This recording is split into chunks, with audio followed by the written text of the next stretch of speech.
I look homeless, yo. This is crazy. Let me get into center frame. First video of 2025. This is crazy. So a little backstory into why I'm doing this. For this year, 2025, I really want to get back into creating videos and some visual content because I'm an artist, producer, songwriter. I was a producer first, but I'm a songwriter now. I do songs, but I really make beats for real. You know what I'm saying? Like, I got placements, but like, you know what I'm saying? Yeah, I really wanted to get back into video format stuff because I haven't made YouTube videos since I was in middle school. We are not gonna talk about it. What's up, YouTube? But, however, this year, as all of us artists find ways to push ourselves into the mainstream and the fan bases that we want, with the demise of TikTok incoming, us artists are gonna have to find a way and find different outlets to continue our growth on social media. So, I think I'm gonna have this be my escape, my escape pod. That was corny as shit. I really want to get back into YouTube. I've been wanting to do YouTube since I was little. I've always struggled with like content ideas, like figuring out content ideas just to record, and then also just like being camera shy, being able to sit in front of a camera and just like talk as if there's people watching me. That aside, you know, I gotta take that, I gotta get rid of that, kill that feeling and just do it. Literally just do it. And like my tagline says, it's now or never. So, fuck it, let's do it. This video is just going to be me going over my release run of 2024 actually. I'm gonna go get ready and I will be back in a minute. All right. Boom. So this is an overview of Mystic the Kid's 2024 release run. I'm just gonna be going over all the songs I released and stories behind them. For those of you that know or that don't know, I'm a producer, songwriter. So I do most of my stuff is like self-prod. I released, let's do a quick count because I'm counting SoundCloud and like DSPs. 16 songs. I dropped 16 songs in 2024. I'm gonna use what's already brought up and I'm gonna start from the very top of 2024, and that was January 26th. I dropped Blue Dream on SoundCloud. Now, Blue Dream is a remix of Jhené Aiko's song, Blue Dream. How I got there? Oh my God. I'm a Jhené Aiko fan. I love Jhené Aiko. She's one of my favorite R&B artists. I really just wanted to get back into the groove of me flipping songs because way back 2023, 22, like I was really doing a lot of remixes of songs. I wanted to flip an R&B song, but make that shit turn, if that makes sense. And Blue Dream is a UK garage EDM hybrid track. So I turned an R&B song into some EDM UK garage, which was really fucking fun, by the way. That shit was so fun to make. But yeah, really the inspiration behind it was I just wanted to start something fresh because before that I've never made UK garage actually. That's my first ever UK garage beat actually. Yeah, I was listening to songs to remix. I'm like, okay, cool, Jhené Aiko, love her voice. Then I found the song Blue Dream. So I'm like, boom, okay, let me take this and flip it. And yeah, Blue Dream came about. Did hella sound, oh, another thing, I did hella sound design on that beat. Like, made an FM bass for the first time too. Like, that shit, oh my God. I love that beat so much. I love it.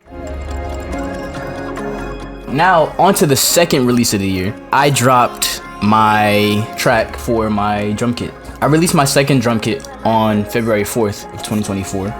And first of all, I want to say shout out to all my niggas that was on the promo reel. Y'all niggas went crazy. My boy Elliot, Cuckoo, Golden, XY, and Junior. Shout out all of y'all, man. Y'all niggas went crazy. Astro Sense is the track that I released, and the inspiration behind it, I made a drum kit. I made a drum kit. I used the sounds that was in the drum kit. I feel like that's pretty self-explanatory. But yeah, that's moving on. On March 6th, I dropped a free sample pack. I made it that same day where I took the Zaytoven 808, I spent the day, I took the Zay 808 and was just like sound designing it with like Portal and shit. I made a free sample pack of literally just a bunch of Zaytoven 808s. Just sound designed by me in my own way. I dropped the track with that pack called Rounded with a question mark. It was just a quick like demo to show like the 808s off and Yeah, that was March 6th. All right, so now that we've gone over Blue Dream, Astral Sense, and Rounded, here's where the year got interesting. Your boy got his heart broken. Your boy got his heart broken in February. All right, who gives a f? But that experience really like helped shape me, and it really activated a part of my brain where I was like, yo, like I really gotta lock the f in. Like I gotta focus. I gotta just go crazy. And then this happened in February. So February is like when like I really had a really big shift that made me like, yo, like I was sad. I'm not gonna lie, I was sad, depressed. I'm gonna be real with my feelings. Like I was hurt. But to be honest, if that didn't happen, I don't think I'd be where I'm at right now. That experience really pushed me to like actually lock in on what I was doing and just take all that pain I was feeling and just channel it through my music. I feel like with that, I've made some of the greatest music I've ever made in my life. Like I genuinely spazzed. I went so fucking crazy. So listen, you probably aren't watching this, but like, I don't know if you're watching, you know, thank you for, you know, doing what you did. I guess if you got my number, hit my line, you know, chat it up. You know what I'm saying? I'm cool if you cool. I'll let it go. It's behind me. This guy stinks! You really hurt me. No. Back on track to where we are. So Work With Me, I actually released on March 29th. Work With Me was, as the title states, a song where I'm encouraging people to work together, work through their problems, and to have patience, you know, to give each other time and just to build back up together. When I got my heart broke, I was like, oh, I was kind of like on my knees type. That's kind of what Work With Me was. I'm not gonna lie. If I'm being honest, it was just like a plea to, you know, like let's get this together. Let's work on this. Let's build on it. But yeah, it was really just a song, just encouraging, like, yo, if you got problems with each other, like let's just build through it. Just work with it. You know, we can work it out. I got a feature from my guy Leviticus, Clutch Mans. He went crazy on his verse, by the way. I love that. He has a great voice. After Work With Me, and after not getting a response and not talking to this girl for however long, I went on a crazy run. Work With Me came out late March. After late March, it was over. In the previous year, 2023, Lunas and I, my dog, we actually made a beat and it was really cool. And we sent it to Dill. Okay, Dill, shout out my guy. And he made it even cooler. And then we sent it to this artist, Bosa. And he released Go Crazy on April 18th of 2024. This is not included in my lineup of releases, but I'm including it because it's one of my biggest accomplishments of 2024. And that song did amazing. So at that point, that was my biggest song that I produced. That was really cool. That was another milestone for me. So after Go Crazy dropped, the next drop I did was a SoundCloud exclusive. And once again, it's a remix.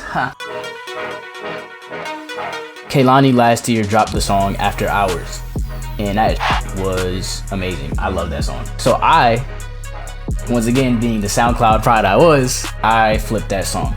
I love what I did with that shit. And Rio Vaz co-signed it.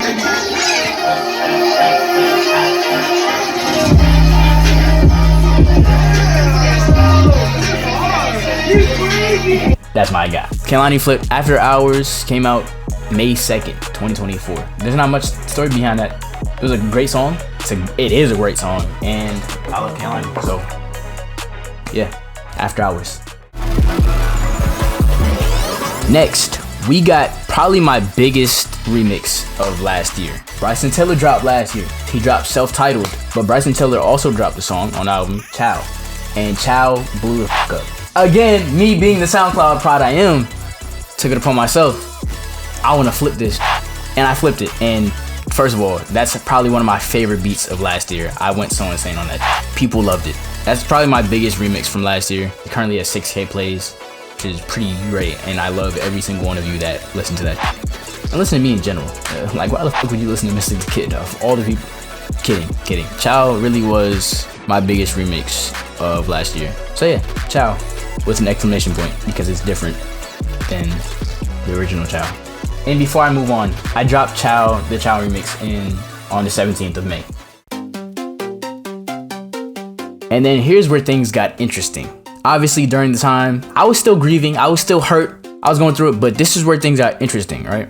As I was still making beats and, you know, doing my remixes and behind the scenes, I was really getting into my artistry again. And Work With Me was the first song of the year that I dropped that featured my own vocals. So that was really cool. And then on the 24th of May, 2024, I dropped Over and Over Again. I had been working on Over and Over Again since the beginning of the year, closer to around when Work With Me dropped. But I didn't get to finish it until May, literally. And with this song, this is where I felt like I really found my pocket as an artist and producer, because it features my EDM sound, my electronic hip hop like mixture sound, along with my vocals. Really an anthem that I wanted to have for myself. Like Over and Over Again is a very selfish song, I'm not gonna lie. I wouldn't even say selfish, it's an affirming song rather. And this song, again, the main part of the song that everybody ran with, and that I'm actually glad everybody ran with, was the line where I said I had to fall in love with winning again. Quick genius breakdown, what does that mean? At this point, I was really down, but I had to remember, like, just cause this happens don't mean I can't win. Like, I might've took a big L, but even bigger W's are coming. That shit was weak as f, but you get the idea. Yeah, Over and Over Again, that actually did way better than I thought it would. When it first dropped, it wasn't that crazy, but like over time, people started to find it more and more. And people love that song, and I personally love that song. That song really has been an anthem for me throughout 2024, because I definitely had to fall in love with winning again. And I'm back to a point where I feel like, you know, winning is that shit. I like to win. I don't like to lose, you know what I'm saying? Like, yeah. Then after dropping Over and Over Again, still being in my SoundCloud producer remixing bag, I remixed SZA's Saturn. Everybody loves Saturn. Everybody loves SZA. I love SZA. Hi SZA. And that dropped shortly after Over and Over Again. Oh, a month after Over and Over Again, sorry. On June 22nd, 2024. And I titled it Better on Saturn. Now this one was a cool experimental vibe for me. It still featured like my regular electronic mixture of hip hop and trap style, but it was just fun to make. There's not much to say about this either. It was just fun to make. Now I know I said I was just gonna go over my releases, but I do want to throw in there that shortly after I released Better on Saturn, I had a feature that came out with my girl Asley, man. Shout out Asley on Easy. Y'all should go listen to that. Just side note, just a side note. That don't need a big chunk of the video, just a side note. Go listen to Easy by Mystic the Kid and Asley, or Asley and Mystic the Kid. You get the idea. Next song. On July 5th, 2024, I dropped WTF Is We Doing? What the f is we doing? Now this song right here, you know, as I was going through the motions, yo, I feel like he's gonna watch this video and be like, yo, Mr. The Kid's music is mad emotional, man. Like, get a grip. What the f is we doing? Really speaks on people wasting time. Like, we here, but we should be here. What the f is we doing? Why are we taking, you know what I'm saying? And at the time, I don't remember why I recorded this song. I actually don't remember. I think it was just some cool shit. I wanted to experiment with like tape stopping my voice and because I did it in the song. So if you hear it, you'll know what I'm talking about. But yeah, I don't remember the actual like inspiration behind it, but the story of it is like speaking on like people wasting time and just like, what the f is we doing? You know, let's get this shit together. And also, shout out Chrome, ITR Chrome. He spazzed on his verse. That is crazy and he deserves more recognition. Absolutely. On my SoundCloud page, I dropped another SoundCloud exclusive, which is again just me having fun with my vocals. But it was also a promo track for the producer Pexy. And he released his first kit, it was free. And I decided, you know what? This kit's pretty cool. I wanna make a promo track for it. So I did. And it was called Baby Come and See. I dropped that on August 4th. I'm pretty sure that was the same day too that I made it. Just some really quick, cool shit. I don't know. I just was having fun and it's pretty hard. And Clerics likes it. Shout out Pexy too, because it's his kid. All right, next song. After Baby Come and See is the biggest song of my career. So right now, in this very moment. Deja Vu by Nemstar, produced by me and Lunis. Deja Vu by Nemstar dropped on August 9th. On my birthday, that's right. Deja Vu dropped on my birthday. And that is by far the biggest song I have in my career. Nemstar and I and Lunis, we all dropped it as a collab, and that song went ballistic. I think right now it's sitting at, in this current moment as we're recording, it's sitting at 4 million streams on Spotify. That's crazy. I've never seen numbers like that in my life. Nemstar's fan base, they will go to war for him. I think that's amazing. Like, we even have people that uploaded the snippet and looped it. Like, what, bro? I've never seen nothing like that before. That's crazy. Shout out Nemstar. He's one of them ones for sure. And me and Lunis did our thing on that beat, bro. That is incredible. It's so simple, but it's really fucking cool. Right after Deja Vu dropped, I dropped on the 16th of August, 023 Mode. I'm not gonna lie, 023 Mode was in the works from early in the year as well, but I don't remember exactly what day it was, and finally came back to it and I finished it. 023 Mode was more of a show of production abilities rather than a full-on song. I do have vocals in the start and then like that come in later in the beat, but overall it's really a production track. But it was really just something I wanted to release during the summer, only because the leading lines are, when the summer ends, will our flame come to a close? Now, it was an idea I had because, you know, most people during the summer, like, they get into situationships or whatever, talking stages, and then by the time summer's over, like, just breaking up and shit happens. I don't know. But yeah, that's really, there's not much to say about that besides, like, I was just flexing my prod muscles. I was going crazy. I love that beat so much. I really love it. After 023 Mode, I definitely went on a release hiatus. Not really. It really wasn't like a hiatus. I was only gone for like 2 months. But I did drop on my alt in between then, because I was still trying to figure out what I wanted to put out, because I'd be picky with like the songs I release, I'm not gonna lie. But on October 4th, 2024, I released Hold On. This song is I definitely made it as a TikTok bop. You know, just something catchy. I wanted to test my ability to make catchy songs, and I think it did pretty well for how small I am. So hey, I guess I did my shit. But Hold On was really a song, again, fueled by my pain that I felt in the beginning of the year, of just like reminding people to just, you know, hang in there. Because I feel like we all have our moments where like we feel really weak and we just don't know what to do when we're feeling like shit is just not enough. But all you gotta remember is just to hold on, hang in there, shit gets better, always. But yeah, Hold On was one of them ones. I love that song. On Halloween, I dropped another song called Purge. Here's the thing about Purge. A lot of people don't know this, but Purge is actually a really old song. Really old probably isn't the right way to describe it, but I recorded Purge in 2023. Oh, okay, hold on. I know, I gave y'all old music. But I recorded it in 2023, but I never finished mixing it and completing the song. This year I decided to do that. It's a song produced by my boy XYZ. Shout out my dog. This is also the first song of the year where I was using someone else's beat to record on Mystic the Kid. We gonna get into that other stuff like at some other point. Purge was recorded in 2023 on XYZ's beat, and I really liked it, but I wasn't sure what to do with it when I recorded it the first time. So I left it alone and I didn't touch it for a long time. Then this year I was really trying to figure out what to put out, and Purge was one of those songs that I really wanted to get out, but I didn't know where to put it because it still had a feeling of like, okay, I'm rapping, and I still was on the fence of if I wanted to put rap music on Mystic the Kid or if I wanted to release rap music as Mystic the Kid. I decided to fold, and I was like, you know what, Purge is more, it's definitely different than what's in the underground right now. So you know what, let me just put it out there like that. LeBron, you know. Thank y'all for taking on this ride with me. Yeah. You know what? Here go 2 more for y'all. Yeah. So Purge was one of those. Purge, actually, the story behind Purge, there is a story behind Purge. Purge actually is a story about how I was feeling on my first trip of shrooms. Now, I know that sounds crazy, and I hope YouTube doesn't take me down for this. Yes, Purge is about a trip I had that was really crazy and insane, and I saw some crazy. I'm not gonna talk about what I saw, but if you listen to the song, like I described it a little bit. But yeah, definitely some like out of this world lyrics on this record. It was fun to make. It was really fun to make. I was really experimenting with my voice and just writing about something that didn't seem real. And now we get to the second to last song of the year. After I dropped Purge, I again took a little break on releasing music. It was like a month-long break. It wasn't really that long of a break. I was still making music. I've been making music the entire year. I always make music.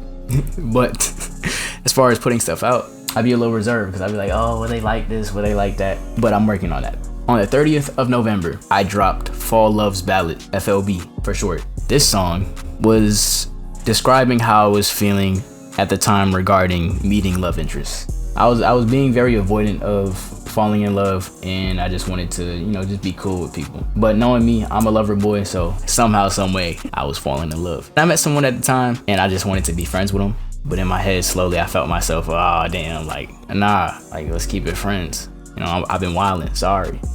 Lyrics from the song. That was also my first music video ever. And I'm so proud of Q and Gwen for being a part of that. Q did the directing for it, shooting it, editing it. He is insane. That is a force to be reckoned with. And Gwen was the model / muse that was in the video. Shout out her. Yes, Fall Loves Ballad. After all of that yapping, we get to the last song of the year. which dropped on December 27th, and that was Reprise, or October 2024 Freestyle. This song was somewhat of a victory lap for me. Throughout the entire year, like I went through a bunch of ups and downs, but I was doing a lot. Like in the middle of that time, from when I got my heart broke, you know, whatever, blah, blah, blah, I keep talking about it, but like that really did set like the entire year for me, and it really made me push to just be great. And this song Reprise was really like a victory lap of that. It's a song just full of bravado, me talking my and just realizing like, yo, I'm the prize, and like I'm him. Dude, that's really all it is. And I'm glad that I could end the year off like that, because you know, it just made me realize like, yo, like I'm good, I'm cool, like made me feel strong, made me feel good. But yeah, Reprise is just me talking my to end the year off, you know, letting you know like I'm one of them ones. But it really is just me tapping into my bravado side of myself and just knowing that I'm the made the beat too. You know what I'm saying? Like, bro, I could do shit. Either way, Reprise is definitely one of my favorite uploads of the year. And I also made it because like, yo, like I could rap. Like I don't show that off often, because it's not really, I don't really want to be considered a rapper. But again, being where I'm from, Brooklyn, New York, like rap has always been a big part of my life, and I genuinely appreciate the craft. So me being able to make rap, I was like, you know what, I'm gonna embrace it. I still don't consider myself a rapper. I'm still like a songwriter, singer, whatever. But like I really wanted to tap into that side and just showcase that I can. Which I know some people are gonna be like, oh, you're feeding off rap, you're not a real rap fan. No, I love rap. You're not hearing me. I love rap. I just don't want to be considered a rapper, because I don't like making rap all the time. Like it's fun, but I don't see myself always making rap songs. And I definitely make more like R&B and like singing songs than rap songs. Yeah, that's what Reprise was for me. Just a victory lap, bravado, talking my shit. And that sums up 2024. Oh wow, 2024 genuinely was like the biggest year of my career. I did so much. I traveled a lot. I met so many people. Quick shout out to Danny Singh and Groovy. Both of them is cool as shit. And they also helped me realize like, yo, being an artist is so much deeper than what it may seem on the surface. There's so many layers to this, especially now where a lot of us artists are working on our own to market ourselves, and like we don't really have a team behind us. So we got to start off doing our own shit. Yeah, like there's so many layers to this music. I know some people might see artists and be like, oh, like I could do that. It's super easy. It's not that easy, I'm not gonna lie. I'm yapping now. So that was my run for 2024. I didn't go over all my like features and all my alt stuff. I don't feel like doing that. You can go dig for yourself if you want. But like, yeah, that's the main releases. That was 2024. Let's shoot for a great 2025, man. 2025, we going up. All right. I don't want to say it's my year. Every time you say it's my year, it's just not the year for niggas. I'm gonna just say 2025, we working. All right, we working, we locked in. Expect a lot of new music and hopefully a lot of production. Definitely trying to work with new people, and I love finding new talent. 2025 is gonna be the year of collabs for Mystic the Kid, because I don't want to say I don't like collabing with people, but I just don't like waiting on people. So that's really what stopped me from doing a lot of collabs last year. This year, this is gonna be one of them ones for sure. So subscribe if you liked the video, like it if you made it to the end. You know, show some love, follow my social medias, follow me on Instagram specifically, because that's where I'm most active. Follow my ex too. Twitter, X, you know. I'm calling that shit Twitter. I'm not going to. I don't really be doing shit on there. I say random shit on there, honestly. Just cause follow the TikTok. And you know, follow me on Spotify, SoundCloud. My music's everywhere. If you want to find new music, if you like a mixture of electronic music with trap music and hip hop, sometimes EDM, keep up with my shit. Tap in. Love you. I appreciate you for watching if you got this far. And yes, go 2025. All right, go mode.